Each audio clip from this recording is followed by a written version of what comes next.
কোনো এক সময় এক শান্ত গ্রামে বাস করত এক দয়ালু আর উদার চাষি।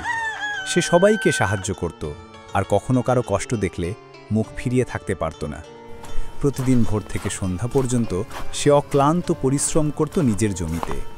তার জীবন ছিল সৎ, সরল আর কঠোর পরিশ্রমে ভরা। এক শীতের সকালে কনকনে ঠান্ডা ও ঘন কুয়াশার মধ্যে প্রতিদিনের মতো চাষি মাঠে যাচ্ছিল। হঠাৎ সে একটি ঝোপের পাশে কিছু একটা দেখতে পেল। কাছে গিয়ে চাষি দেখল একটি সবুজ সাপ নিস্তেজ হয়ে শুয়ে আছে। সাপটি ঠান্ডায় একদম জমে গেছে, একটু একটু যেন নড়ছে। দেখে মনে হচ্ছে যেন আর বাঁচবে না। চাষি জানত সাপটি বিষধর, তবুও সাপটির করুণ অবস্থা দেখে তার দয়ালু মন নরম হয়ে গেল। সে ভাবল, বেচারা, যদি আমি একটু সাহায্য করি তবে হয়তো বাঁচবে।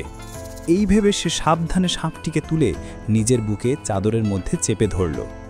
ধীরে ধীরে সাপের শরীরে উষ্ণতা ফিরে এলো। সে ধীরে ধীরে সুস্থ হতে লাগল, শরীরও নড়াচড়া শুরু করল। চাষি খুশি হয়ে ভাবল, আহা, আমি এক প্রাণকে মৃত্যুর হাত থেকে বাঁচালাম। কিন্তু হঠাৎই সাপটি তার পুরো শক্তি ফিরে পেল। এক নিমিষে সে চাষির মুখে ছোবল বসিয়ে দিল। সাপের বিষ চাষি সারা শরীর জুড়ে ছড়িয়ে পড়তে লাগল। চাষি কাঁপতে কাঁপতে মাটিতে লুটিয়ে পড়ল। তার বুক ভরে গেল দুঃখে।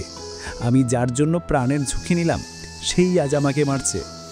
চাষির আর্তনাদ শুনে অন্য গ্রামবাসীরা দৌড়ে এলো, কিন্তু কিছু করার মতো সময় আর বাকি ছিল না। বিষ ইতিমধ্যেই তার শরীর জুড়ে ছড়িয়ে পড়েছিল।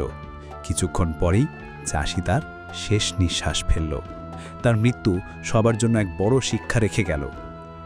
যদিও তুমি সাপকে বাঁচাও, সে তবুও তোমাকেই দংশন করবে।